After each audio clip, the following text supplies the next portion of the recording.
Thanks for listening to Fluff and Crunch, where we talk about the connection and sometimes disconnect between system, setting, and story in tabletop RPGs.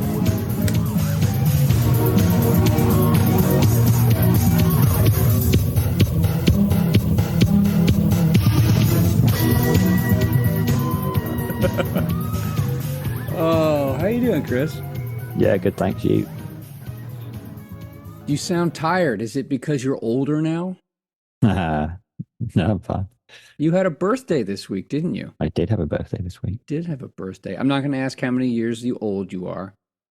Is that supposed to represent the many times around the sun our Earth has gone No, I to was just reach your trying to find. birthday? I was just going back to my previous images, trying to find one that would be like, okay. Something that Best. represents the topic for our day. Yeah, I couldn't find anything like that, so I just gave up, just randomly picking a previous background. So did you have a nice week? It looked like you went to some interesting places or did some fun stuff at least on the big special day. Yeah, I went to Warhammer World, which is nice. They have a lot of good. They have like this exhibition thing with all these dioramas, which are pretty cool to look at. Cool. And How had some far nice is that food. from you anyway? About an hour, Okay. Cool. so not far. Well, that's neat. Have you done it? Did you do any gaming last weekend? I met the guys twice. I played two more sessions of ISS Vanguard. So we had a whole big thing setting us off on the next part of, which I guess is moving towards the end game now. Like after we'd got ambushed, our ship was like totally knackered, and we limped to the next planet where we met some people who then like gave us loads of technology and fixed our ship up. And so now we're sort of on the next part trying to find other people. Cool. And no one died on the most recent Oh. session, so that was a change. Normally we just waze through security, so that's going well. How about you? Well, we played another session, another one-off of my the horror game that I'm developing because we're down a player, and so it I think it went pretty well. We actually ran an adventure from there's a series, and I did an episode on it a few months ago. There's a series of D100 based semi-system agnostic, but really actually chill first and second edition focused adventures called Fright Show Classics Right. that you can find on drive-through. And so I ran one of those using my rules, and it was a really investigation heavy story without a lot of there was only like combat at the very, very end. There were some interactions and things like that, and that was cool. But I was really interested in seeing how the investigations and how the like social interactions mechanics worked, and they work pretty well. I need to do some work on combat. I need to do some work on creature stats. I'm not. It's tough actually.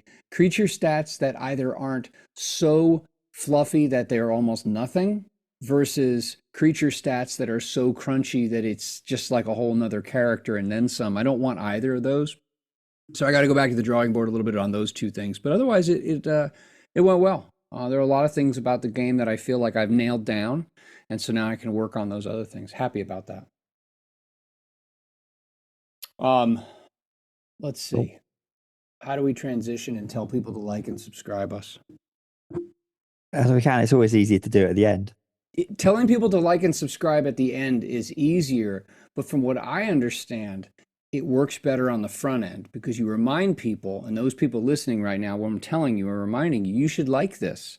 If you don't like it, you should give it a listen. And I think by the time you get into it, you will like it. And if you like it already, you should subscribe to it so you get reminded about it. And you should join our Discord, and you should subscribe to the podcast. You should do all of those things. Yeah. Tell your friends. Write Tell your reviews. friends. Tell everyone to nominate us for an Ennies for next year because it's too That's late right. this year. That's right. That's right. And when you go back to school, if you haven't yet, you can talk about listening to this as something you did over the summer. Yeah. Yeah. There we go. It's plenty of things. Your comment about how nobody died, all right, in your game, and something that happened in my game where the beastie did some mind control on one of the player characters and forced that character to attack the other characters represents our topic for today, or at least points toward it. And that topic is failure. Failure. Failure. Now, I took you to mean failure on the part of player characters. Yeah, that's what I meant. So I think this is well worth addressing because it happens, and some people get pretty fired up over how to handle this on the GM side. We've all had. Have you ever had a player rage quit? Like an adult player suddenly turn into a 10-year-old and flip out? I mean, no, not like. No, I have. No, I think the reason I wanted to talk about it is because there's a couple of, because both from an in-game point of view, but also from a system design, because one of the things we've talked about in system design is where do you set the success rate for success and failure? Yeah. And we talked about how like we don't like certain systems because, it's too easy or it's too hard. But I think that where it popped into my head the most was having run these sessions. So I've had three separate times I've run 1 hour sessions for, trying to get the age right, 15-year-olds at school who are like, so a year out of coming into what we call sixth form. So they finished what we have as GCSEs and they go into the last 2 years. Well, they go into another 2 years of secondary school. And we're showing like, look, we do a D&D club. Here's a taster. And in some of those sessions, it was the people failing things where they failed and then I can turn it into something which was amusing. So, and that made me think, having failure is good because that failure can be bad in role-playing games. Sure. But also sometimes failing like moves the story forward. And so it got me thinking about actually this is a good thing to talk about, both from a system design point of view, but also as like a GM point of view. What do you do when people fail? Like the story, call it like game management perspective. Yes. Which one would you like to tackle first? Because I think you bring up some really great points that, especially for GMs listening, this is going to be, I think, will be useful. Would you want to look at the system side, or do you want to look at the GM management of the story and the table side? Let's do the GM management side because I think that's easy to get my head. And also then if we overrun, we can go, all right, we'll push doing failure because really failure in systems is almost a different thing. It's, how often do you want players to fail, or how are you going to deal with failure from a rules point of view? We may have time and we may not. And if we don't, that's our next episode. So we're sorted. So let's do it from a GM point of view. I think from a GM point of view, one thing that is very telling, and I mentioned this in our review of Star Trek Second Edition, which should have come out by now. Yeah. That it does specifically say in there only roll. I don't know the word of it, but generally the word will be along the lines of only roll where there is like a chance of of failure, or failure is meaningful. So essentially, don't bother rolling where it's something either so mundane or so basic, or the players could just put enough time and effort into it that they're going to succeed. There's no pressure that would get in the way of, you're going to drive across town. And so straight away, that's where we actually see an example of failure being bad. In those situations, there will 100% be GMs, and I'll have been one of them because back when I first role played, in the ancients, the 80s, there wasn't GM guidance like that. It was, if players are going to do something, I think maybe there was, I can't remember, so long ago. It may have been back then, you just hand waved things left, right, and center. But, if players want to do something, you potentially make them roll. There are definitely times where you can make a player roll for something so mundane that then they fail and it stops the game. Yeah, for sure. And I'm kind of thinking things like perception and investigation things where, and this is why, like you've talked in your game about having, investigation working different. And you've talked in the past about gumshoe investigation working different. Because in anything like that, where the players need to find something, making them roll for something they're going to find, and then they fail it. It's that irritating thing of, I guess it doesn't work with real life. Like, there's something in the room. If someone turns over the room and spends an hour doing it, they're going to find it. So why are we rolling? Well, actually, in that case, maybe rolling is how quickly they find it. And maybe there's a time pressure. But I can just imagine a bad GM having a situation like that there's a room and there's something in there. The players say, we want to look around. Okay, you look around. Everyone rolls badly and the GM goes, you find nothing.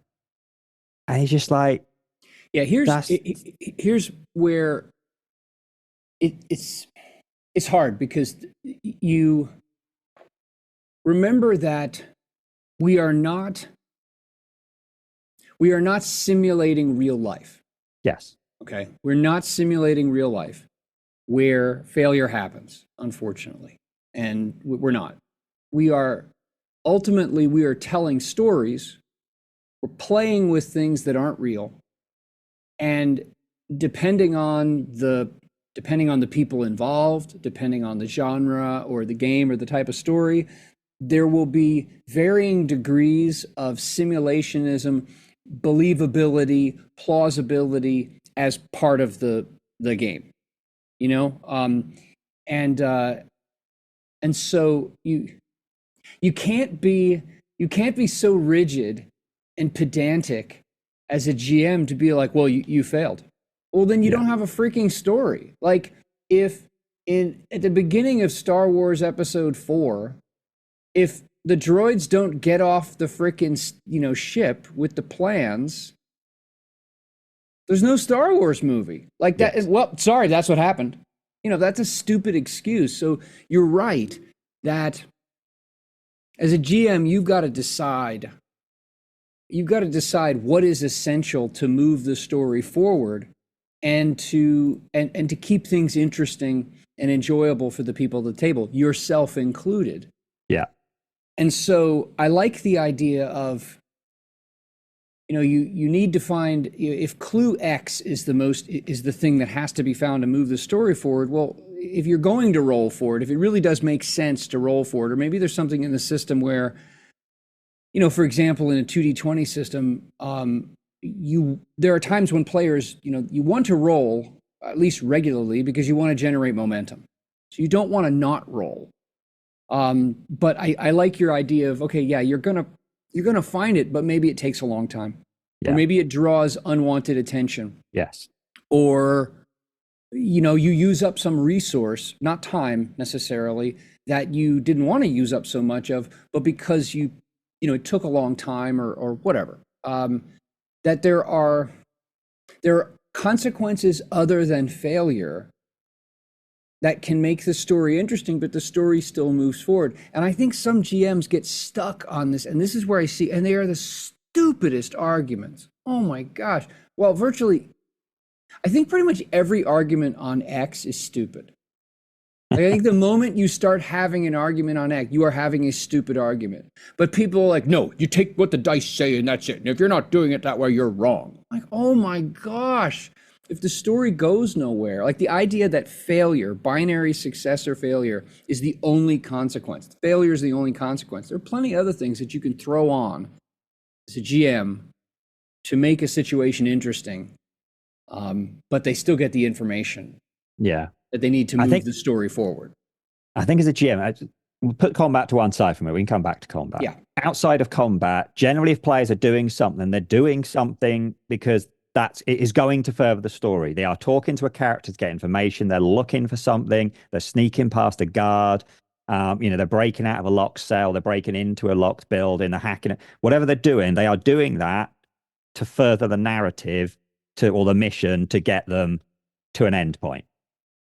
That's what most roles are going to be. If you fail this, the thing that you need to do doesn't happen. Now, I think, what you need to do understand as a GM is that some of those things, it's okay that if they fail, they fail.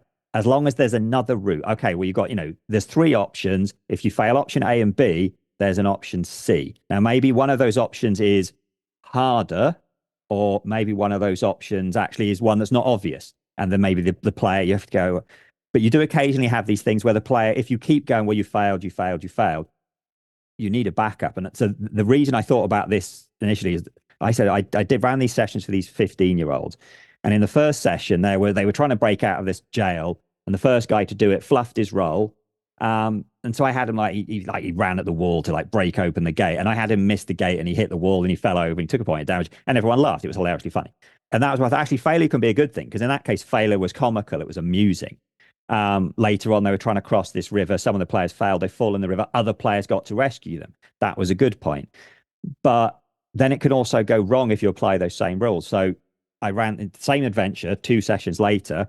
The players failed to like force the door. They tried to lockpick it. They failed to lockpick the door. They tried to get the guard to come nearby so they could steal his keys. They failed that. And I reached a point like, wow, they have failed literally everything I've set up for them to get out of the room. And so, but then you have to pivot into another thing, right? Well, the guard, it was always going to be this fire, and the guard is going to, and there's an escape. In the first two times I ran it, the secret door was outside of the prison cell, but it's still inside the prison. This time they hadn't managed to get out of the cell, so I just changed it. The escape stairs, because there was a fire or a riot or whatever in the rest of the hotel, in the hotel prison, was stupidly in their cell. Now that made no sense, but it got them out of the cell because otherwise everything's gone horribly wrong. It's that kind of thing. You have to, you definitely cannot have a situation where bad rolls stops the story. Now, if it's something you're making up as you're going along, you're just winging it, then that's fine because you can always wing another situation. Yeah.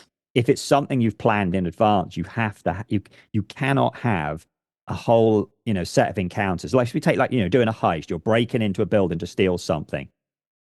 Ideally, at some point, there either have to be enough different ways the players will succeed at one point, or something that doesn't require on good dice rolls. Like the worst case scenario, they just brute force their way in through the front door, guns blazing, because then at least you're into combat, and usually the players might overcome. So both from a planning and on a thing. Sometimes you got on a GM, you got to think on your feet. Oh yeah, all the time. But I think definitely, I don't think what you should be doing. So that's on the one thing. If you're going to be that hardcore of you failed, so that's it, you failed. But definitely there are other times being right. Well, actually, having the players fail, like, oh, it doesn't happen. You kind of mentioned this already. Oh, we haven't mentioned already. Sometimes you can have what some games would now call failing forward. Yeah. Okay. That's a popular term now. Yeah. You didn't pass it the way you wanted to. Okay. You try to pick the lock. The player fails the roll. Oh God, I need them to get into this building. All right. And you kind of mentioned it earlier, right? You do pick the lock, but you take long enough about it and you're noisy enough that a guard comes. Or so something you have failed. This actually happened recently in a game that I was running. It's like, okay, you pick the locks, but you break you broke one of your lock picks. Yeah. Something like that. You can, I actually am, if you're running a game wherein information finding, I don't mean, maybe that's not the crux of the game, but if that plays if there's a pivot point based around the characters and the players gaining some information, and that information is the key to unlock forward motion in the story, in the plot, you have to get that to them. And you can't be a peckerhead about die rolling. You just can't be. If you're going to create something, if you're going to create an adventure that has that. Now, combat's a little different. Combat's a different animal. I don't know if you want to move to that yet. We'll get to combat, but I think there's a few more things we can say about this kind of thing. I think one thing that's definitely worth considering is kind of having an idea in your head as a GM of what is success and what is failure. Because it shouldn't be binary. And I think sometimes it's old school, and sometimes because it's the way the rules presented. There is, you roll the things, you do it, and that's usually straightforward. You rolled well, you succeeded, you've done it, yay, brilliant. And then you have something like 2D20 where actually, well, you have degrees of success. You might succeed so well that you get this momentum. Or you're talking to someone, you get extra information. That's built into the system. That isn't built into other systems. So a lot of systems, say D&D, seem binary. As a GM, really what you went, right, what does failure mean? Because failure could mean very, very, it just doesn't happen. But it could also be, like you said, it could use some resources.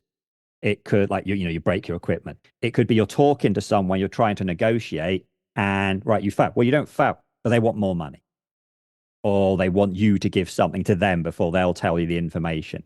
Or it could be time. If it's a time-sensitive game, then, right, you do pick the lock, you do get the information. It just takes longer. And now you have to rush in your next set of actions. And I think that's a way that GMs need to think about failure. Failure shouldn't be binary. It should be, right, if they succeed, this is what happens. But if they fail, what different things could it be? I think a simple way, I like this. I like this idea. And I think a simple way to remember this is it's when it comes to essential information gathering, okay, and that's what we're talking about here. It's not an issue of success or failure. It's an issue of how much does it take to get what you need. Yeah. What What does it is the cost? cost of getting that information? Is it in time? Is it in resources? Is it in money? Is it in some other kind of opportunity for action given up? GMs don't think of it as, well, you failed, screw you. Sorry, you rolled a 7. Out of Yeah. luck. And then what are you going to sit there and stare at each other and the game goes nowhere? That's dumb. What does it cost you? What does it Yes. cost the characters to move the thing forward? And if they roll really well, if it's that kind of a system, then it costs them very little. If it's a Yes. system wherein you can roll,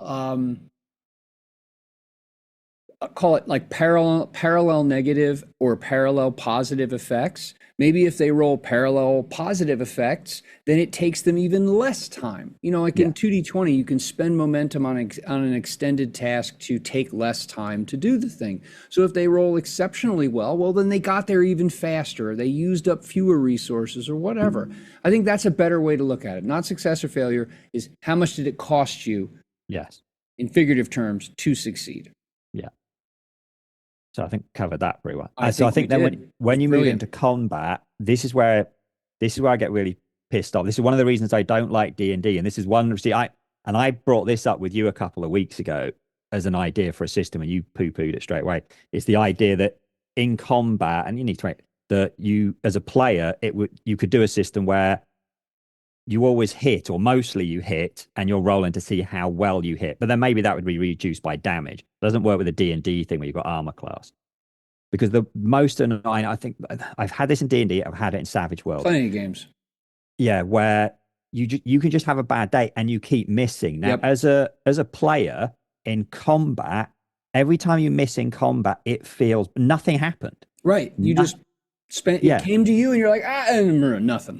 I hate Now, that.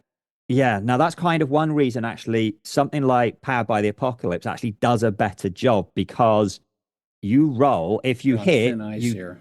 I know, I'm just saying this as an example. I mean, there's things like I'm going to bring up as an example why this doesn't work versus, say, Blades in the Dark, which is similar and does a much better thing. Something like Powered by the Apocalypse, if you roll to attack, well, you're saying I'm going to attack this guy. Generally, how it would work is you roll really well, you get to attack them. You roll middling, you both hit each other. And if you roll badly, they hit you. But there's never nothing happened. So something always happened. Now that works because you're not having to roll for you attacking them and them attacking you. It's really one roll. It's what do you want to do, and so it's set up better. One of the problems with D&D is that you can have situations where, this isn't just D&D, I was using it as an example. Sure. You go to attack a monster and hit. Now, whether that monster has lots of armor or is really quick or is really tough, whatever, if you miss its AC, you don't know. Now, as the GM, you can narrate, oh, well, you only just missed it, so you hit its armor and it bounces off. Or Yeah. it's really tough, so it bounced off its tough hide. Or Sure. it dodged it because it's got really high AC, but it's from its dexterity. But it doesn't matter to the play. You missed. So it feels Yep. like you wasted your turn. So I have seen a couple of games now that are moving more towards this idea of on your turn, when you choose to attack something, you do some damage. What you're doing is it a relatively insignificant amount of damage or a massive amount? But actually, that does relate to the system, because in D&D, Yeah, it does. if you miss, your turn, not only is your turn wasted, you have, you can always think of there's basically this massive health pool on the bad guys. You have to keep chipping away through that, and every time you miss, that health pool isn't chipped away at. Yeah. You screwed it up. Now, And in something like you may have used up a resource. Like if you're a you use your action. spellcaster and you have to Yes. roll, let's say it's a spell that you have to roll to hit and you just flat out miss. Okay, I'm going to say that I think that on the information gathering or the social interaction side of things, we didn't address that all when we talked about GM management. And I think that's a whole nother issue because of the interpersonal and the more of the, anyway, I don't want to get into that. We should treat that as a separate topic along with this. And if we have time, we'll hit it. If not, we'll hit it in the future. Oh, but that isn't right. I think that when you move to combat, you move into an area where the system is far more important than just the GM's management of the system. Yes. Because combat is where things typically, in most games, is governed far more precisely. That's where in most of these games, most of the rules are. So that's where success. And you're absolutely right. I mean, frankly, D&D and its tree of games, Pathfinder, Castles and Crusades, you name it. Those games handle failure in combat really poorly. Yes. Now, look, you watch movies and you see, like, I mean, well, I don't know if you remember this, but do you remember how long a combat round was in first edition D&D? Wasn't it 60 seconds at It was a one point, minute. and now It was a and now it's minute. come down to 6 seconds. It Yeah, was I a thought minute, and the idea was that this was like this this back and forth and back yeah, and forth, back, and so it wasn't one roll is one swing. yes, Okay, I think in some ways that actually handles things a little better than now this idea of one die roll is one swing and then you miss get and that. nothing happens.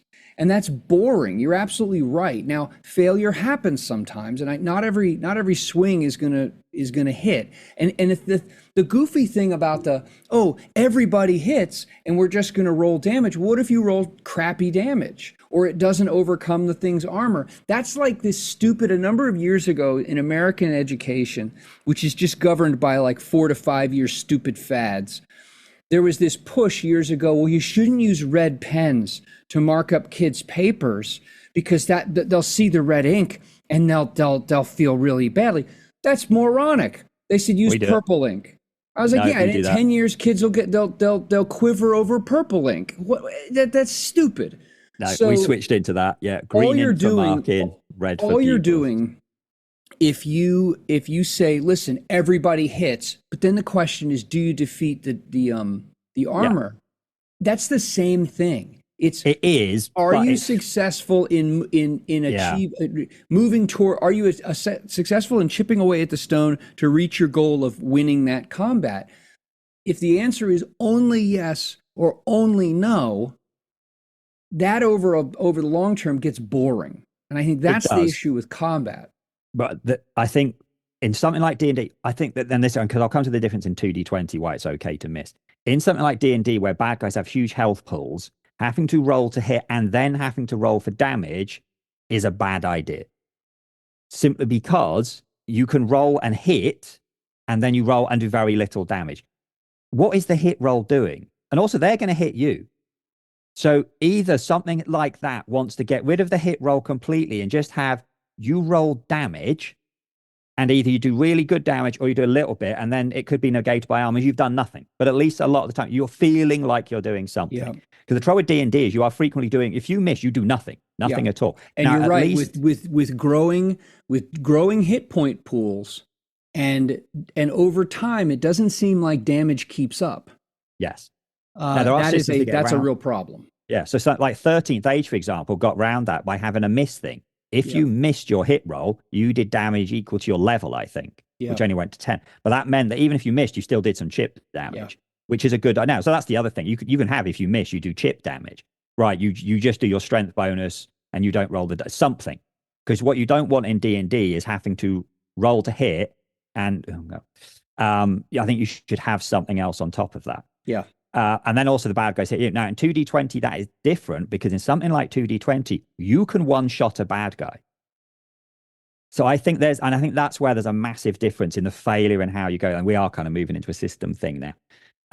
oh yeah, In something like 2D20, you can one-shot a bad guy if you roll really, really well, yeah, or whether it's because your friends have set it up, or they're assisting you, or you burn a whole stack of momentum. It is entirely possible in one hit to take out a lot of bad guys. One of the issues I had with Conan is Conan didn't have those rules for like bad guys with like higher health. Now the acting Cthulhu does. Like you cannot one-shot Cthulhu. Just it's yeah. not No, possible. But in Conan, you could one-shot, or because like my guy Scott and Brian did it. We were fighting like some big scary beastie that I'd found in the book, and they literally just rolled well enough that it's like, well, right, and the oh, one I've done good this thing many wounds in one go. the one good thing from D&D Fourth Edition were minions Hmm. that you could one shot. You Multiple. could one shot multiple, or at least get wade through. Yes. So, one, this whole issue of how do we deal with failure? It's harder to deal with, and it is far more system and rules dependent in combat. And different Yes. games deal with it differently. And there are different, call it trends or quasi movements in gaming in general that address this.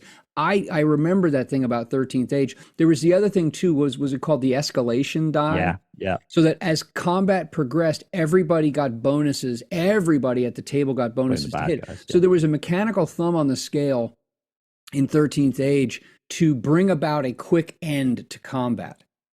And that was meant to address the grind of Yes. long combats. That doesn't necessarily address failure No. in combat. I think, hmm, yeah, I think it's complicated. It's harder because you as GM either have to house rule things if the game you're playing doesn't allow for or provide for these sorts of things, or you've got to find a game that offers these I other bits and bobs that let's just say, I mean, your more traditional systems do not. More traditional systems being those where in combat you hit or you miss, I mean, and it's then you funny do because some amount of damage. we kind of hinted on it earlier that a lot of systems do say only roll when it's meaningful and important, and failure could or couldn't be interesting, that kind of thing. And yet, when we get into combat, it's It's now all strictly meaningful. defined. It's all, it's Yeah, you can't have that. We've already hit this idea that outside of combat, success is success, but failure shouldn't be failure. Failure should be what does it cost you?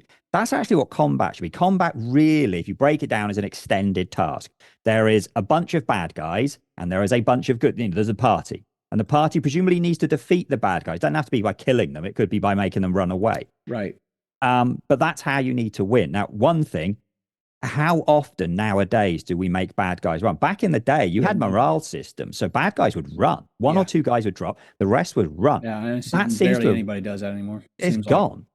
And actually, I hardly ever do that as a player because sometimes as a GM, you think, oh, well, it's making it too easy for the players. But, you know, again, combat encounter should be similar to a non-combat account. What is the cost? Is it you've run out of healing potions? Is it your resources? Again, is it time? Are those guards just stopping you getting to the main bad guy before they can do their ritual that summons the big beastie? Because Yeah, then that's a time resource. That one should be most combats. If they're just there for no reason, for start to get rid of them. But if they're there for reason, it should be what is it going to cost you? Is it going to cost you yeah. resource or time or something else? Or is that combat meant to be there to be enjoyed because it's going to be a fun, cool thing? I mean, In which exciting. case, Yeah, yeah, and it's awkward. I mean, we can almost do a whole nother. I think on terms of system things where you set the rules for this, but I definitely think combat and failure are the.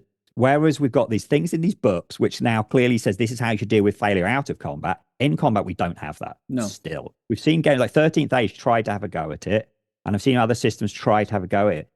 D&D still is if you no. miss, if you roll and you miss, you miss.